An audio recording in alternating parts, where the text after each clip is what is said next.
Sabe aquela sensação de quando a gente finalmente alcança um objetivo?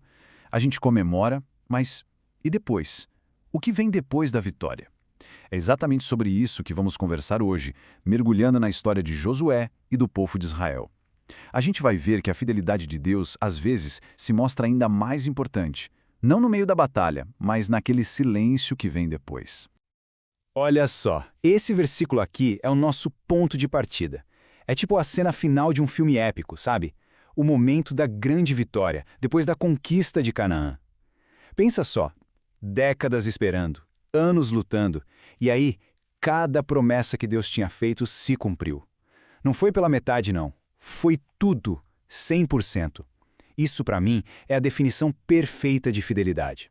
Só que aí vem a pergunta de $1 milhão, né? E agora? O que acontece depois que a promessa se cumpre? A vitória chegou? A terra é deles? Fim da história? Que nada! É fácil comemorar. O difícil é viver depois da comemoração. A história não acaba aqui não. Na verdade, é aqui que começa uma fase nova e cheia de perigos que ninguém esperava. Então vamos começar pelo começo, pela parte boa.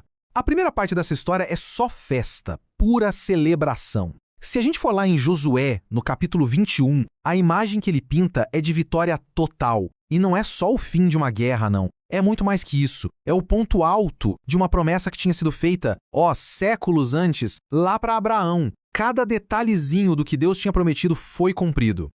E os detalhes são incríveis, dá uma olhada. Não foi uma vitória mais ou menos. A terra foi toda dada a eles. Eles tiveram paz, um descanso dos inimigos ao redor. Nenhum adversário conseguiu ficar de pé contra eles, e para fechar com chave de ouro, o texto diz que todas as boas palavras se cumpriram. A promessa foi cumprida de cabo a rabo.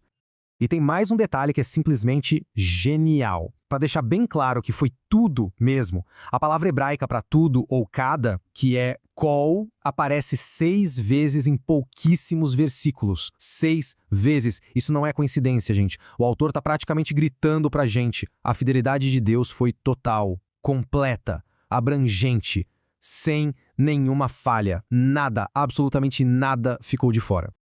E aqui tem um ponto que é fundamental entender. De onde veio essa vitória? Foi pelo esforço deles, pela força militar, pela estratégia de Israel? Não.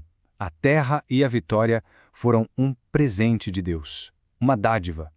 Isso faz a gente pensar lá na frente no que o apóstolo Paulo escreveu em Efésios. Sabe que a salvação também é um presente, um dom de Deus, não algo que a gente conquista por mérito. Tanto a terra prometida para Israel, quanto a salvação, as duas coisas vêm do mesmo lugar, da graça de Deus. Ok, a festa foi boa, mas agora o clima muda. A gente sai da celebração e entra num tom de preocupação. A cena é a seguinte: Josué, já um líder mais velho, experiente, reúne todo mundo. Ele sabe que as guerras do lado de fora acabaram, mas tem uma batalha interna bem mais perigosa que está só começando. Porque sucesso nunca é algo garantido para sempre, né? E essa é a grande virada. O sucesso não é automático. Ele está sempre ligado à obediência. Quer dizer, ter a terra, a paz, a bênção, tudo isso dependia de eles continuarem obedecendo. A herança eles receberam, mas para conseguir manter essa herança, Israel precisava continuar fiel à aliança com Deus. A vitória de ontem não era garantia de vitória amanhã. É por isso que Josué começa o discurso dele lembrando o povo da fonte de toda a força deles. Ele faz questão de que eles olhem para o passado e se lembrem. Olha, foi o Senhor, o Deus de vocês, quem lutou por vocês. E essa lembrança não era só para dar um quentinho no coração, para gerar gratidão. Era um alerta. A mesma dependência de Deus que trouxe a vitória era a que eles precisariam para manter a paz. Então vamos ver como essa história continua. Josué começa a falar de um perigo bem específico. E o mais curioso é que a maior ameaça para Israel não era um outro exército com soldados, espadas e escudos.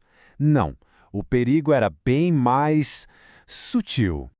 E olha que irônico, o verdadeiro risco não era uma ameaça militar, uma guerra. O perigo não era a hostilidade dos vizinhos. O maior risco era a amizade, a influência cultural. O perigo estava na paz, que podia levar ao relaxamento, sabe? A ideia de se misturar, de adotar os costumes, os deuses dos outros povos, através de alianças, de casamentos. Isso era muito mais perigoso que qualquer exército. Era um tipo de inimigo que ataca por dentro.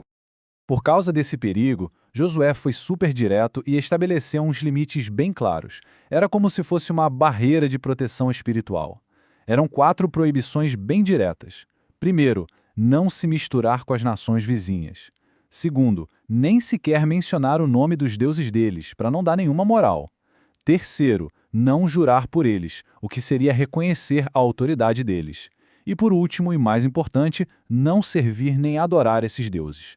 Eram regras bem práticas para evitar um desastre espiritual. E a consequência, se eles ignorassem esses avisos, era terrível. Eles podiam simplesmente perder a boa terra que Deus tinha dado para eles.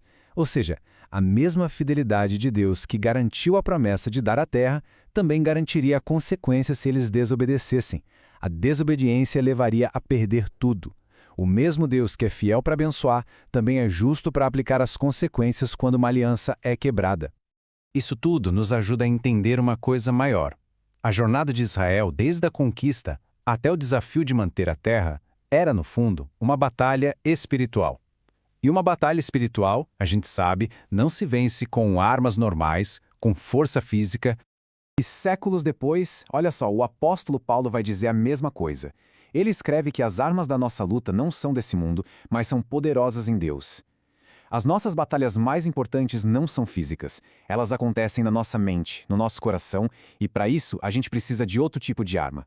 Um poder que não vem da gente, mas de Deus. E essa é a mensagem principal de tudo isso, tanto para o povo de Israel lá com Josué, quanto para a gente hoje. A vitória, no fim das contas, não vem da nossa força, mas do poder de Deus. A vitória espiritual não é sobre ter mais força de vontade ou ser super disciplinado. É sobre se render ao poder de Deus. A força de verdade está em deixar que Ele lute as nossas batalhas. O mesmíssimo Deus que lutou por Israel é quem nos dá a vitória hoje. Mas então, que armas são essas? Bom, lá em Efésios, no capítulo 6, a gente encontra a descrição de uma armadura completa. Só que não é de metal, né? É uma armadura de caráter e de fé. A gente tem o cinto da verdade, a couraça da justiça, os sapatos que são o evangelho da paz, o escudo da fé, o capacete da salvação e, claro, a espada do Espírito, que é a palavra de Deus. Cada uma dessas peças é uma ferramenta espiritual para a gente se manter firme contra tudo aquilo que tenta nos tirar do caminho. Depois de todos os avisos, de todas as lembranças do passado, Josué chega na instrução final dele. É a solução para todos os perigos que ele estava enxergando lá na frente. É como se fosse o antídoto para tudo aquilo. Para a mistura de culturas, para a idolatria, para a desobediência. E a solução é tão simples que é até surpreendente, mas, ao mesmo tempo, é um desafio enorme. É isso aí, apegue-se ao Senhor seu Deus. Não é só sobre seguir uma lista de pode e não pode, é sobre ter um relacionamento de verdade. Se apegar a Deus é um ato de lealdade, de devoção, de depender dele o tempo todo. É daí que vem toda a nossa força e a nossa identidade. E aqui que a gente fecha o ciclo, percebe? A história começa com a gente celebrando a fidelidade de Deus lá no passado e termina com a certeza de que essa mesmíssima fidelidade é o que garante o nosso futuro. A condição é a mesma, se apegar a Ele. O Deus que cumpriu cada uma das promessas para Israel é o mesmo Deus que hoje sustenta quem confia nele.